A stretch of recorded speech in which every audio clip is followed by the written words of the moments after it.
Ladies and gentlemen, my recent Valorant tier list put JETT as the worst character in the entire game. But that doesn't mean that if you can master her, you can't pop off and hard carry your trash teammates. This has been even more apparent as pros have been playing JETT more and more in recent Valorant tournaments, getting value in ways that no one else thought possible. All that being said, let's break down this JETT advanced guide, but before we get started, tailwind on over to that subscribe button so you don't miss out on a single advanced guide. But without further ado, let's just jump right into it, shall we? So the first thing we have to identify is why JETT is even strong at all. Why is she worth playing? So the reason that you should actually pick up JETT and why she's specifically strong against characters like Reyna and Raze and other duelers is that JETT can hold angles that no one else can and get away with it. You can easily prevent getting refragged or swung on if you get a kill and you can get out. Now, you might be saying, why can't I just play Reyna if I can hold an angle and get a kill? I can use her intangibility to get out to safety. Well, unlike Reyna, JETT doesn't actually need to secure a kill in order to relocate, while Reyna is far more all in, and if she doesn't get that kill, she has no way to get out of a tight scenario, meaning that if Reyna doesn't get that kill, she has no way to relocate, which means that she really can't hold these aggressive angles, especially if she gets flushed out with utility. Think about it this way, if you're playing an aggressive angle and an enemy wants to flash or molly you in that angle, you will not have an escape to get out if you're playing something like Reyna, but you will have an escape on JETT because you always have your tailwind at the start of the round.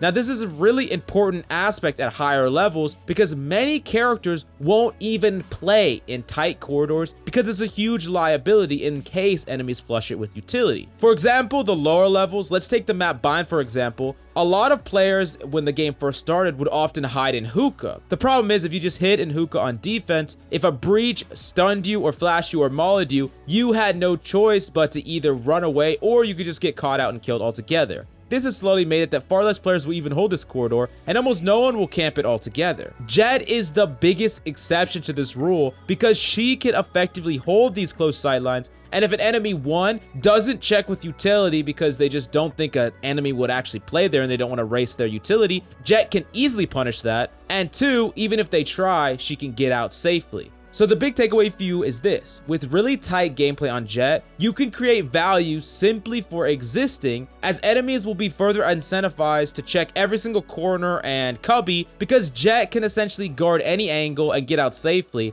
And it really brings that X factor that's hard to predict, and it's really hard for enemies to accurately read what you're gonna do. Now, essentially what you need to do right off the bat in order to make enemies respect this playstyle, try holding aggressive angles, try holding corridors that normal characters wouldn't quite play, have a plan to get out, but don't be afraid to play in an area that other characters would never think to play in, because you simply have that out, and then from then on, enemies will always check that corridor over and over again, and even if you're not playing in that same spot for 3, 4, 5 rounds, they still have to respect your lethality, and you could of course mix it up, which is something that I'm going to talk about in a little bit. Now, another big concept that you have to nail down if you want to master JETT is how to actually survive with tailwind. This is a big problem with tailwind where you don't actually think about where you're going to end up post tailwind. For an example, imagine playing in hookah in that same example we talked about before, but instead of tailwinding out of the actual area of hookah, you tailwind and hit the lip and you don't go anywhere. An enemy pushes you and you die.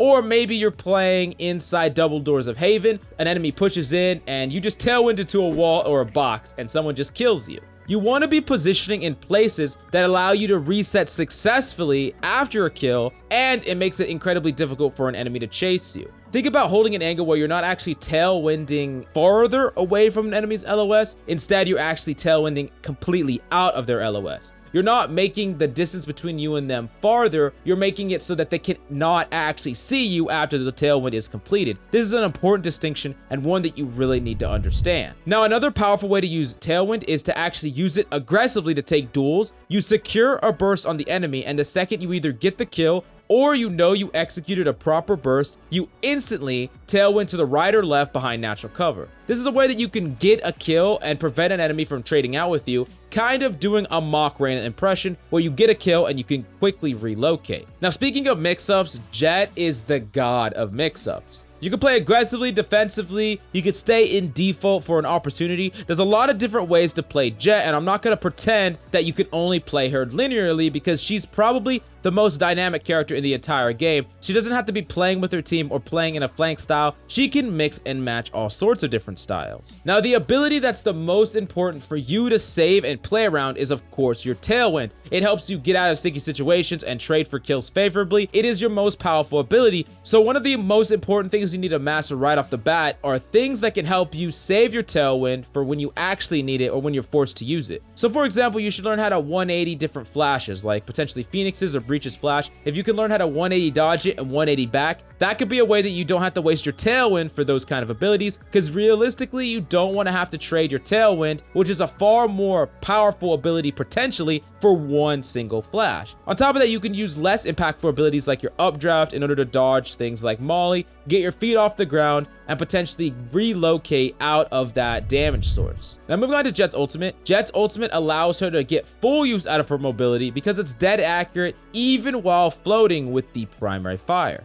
Now, unfortunately, her alternate fire can be unreliable because of its intense spread and the fact that you need to connect with 3 body shots or a lucky headshot, which is far harder than it seems, and it is not consistent from all but the closest ranges. Now, if you do have a full set of knives, all 6, a close range chest level alternate fire should kill fairly consistently, but if you only have 4 or 3 or 2 shurikens left, honestly, you're probably far better trying to aim for that headshot and just trying to hit your primary fire. Now, you can use your TAILWInd plus glide to float around, especially with your ultimate, but what I'd suggest you to do that a lot of pro players do is you want to be hugging walls and corridors as you're gliding around them, in the same way that you would hug your crosshair on a corridor as you move around it when you're walking. Now, the reason that this is so powerful is when enemies are trying to swing you or waiting for you, they have their crosshair about head level. But if you're gliding up and above, oftentimes their crosshair will not be appropriate to where you're coming from. So you have a fundamental advantage in that matchup. That being said, if you miss all your knives, you almost always need to invest either smoke or TAILWInd into retreating, because the time from putting away your knives to whipping out your gun is far too long and you're going to get killed really easily. I wouldn't suggest pushing aggressively and floating aggressively around corners if you do not have smokes, TAILWInd, or if you do not have your max knives. Now, another really strong, underrated aspect of Jett is the fact that she can utilize shotguns better than any other hero in the entire game.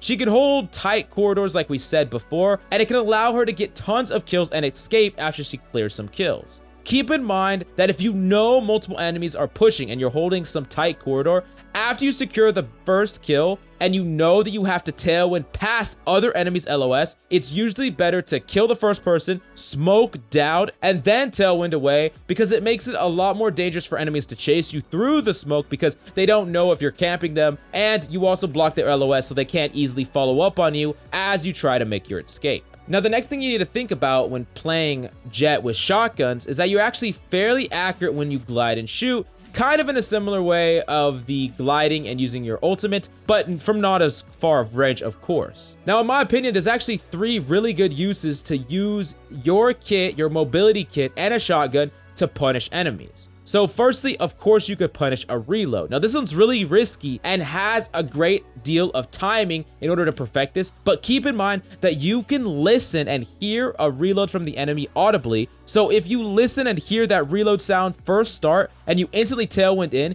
you're going to be able to shoot at them before they can kill you, so you can actually punish them for that type of reload. Now, the second thing would be punishing ultimates with large cast times. Think of things like Sova's Hunter's Fury or Sage's Res. These are definitely ultimates that you could easily use a combination of your updraft plus your TAILWInd and a shotgun to just get close to them and punish them. And you don't even really need a shotgun, but the shotgun allows you to be technically above them and still be quite lethal. Now, the last thing that you counter with this sort of strategy is actually operators. So Jett is actually extremely good against operators for a number of reasons. Firstly, she could smoke off an operator's sightlines, and she can actually easily punish an operator for missed shots. She can close the gap, create verticality with her updraft, and make it really difficult for an operator to deal with you because you can get that close range, and if you're vertically kind of above them, it's actually really hard for them to make that flick. So Really keep these 3 things in mind: a reload, a potential ultimate, or a missed operator.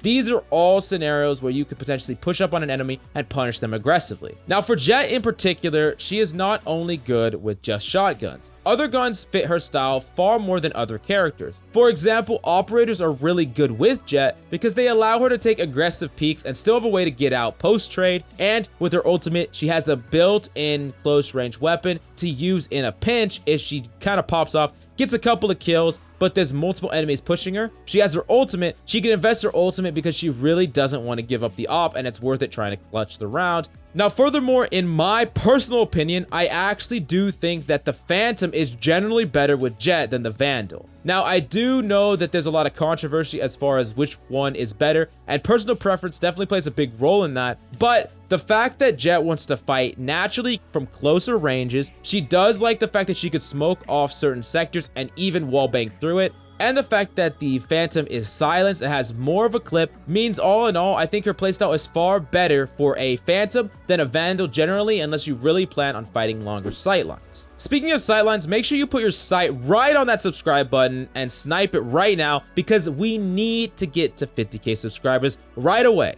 Anyways, if you have any other Jett tips or tricks, definitely let us know in the comments down below so the rest of the community can learn from your valuable insight. Anyways, that's all we got for you today. I'm Coach Mills, and until next time.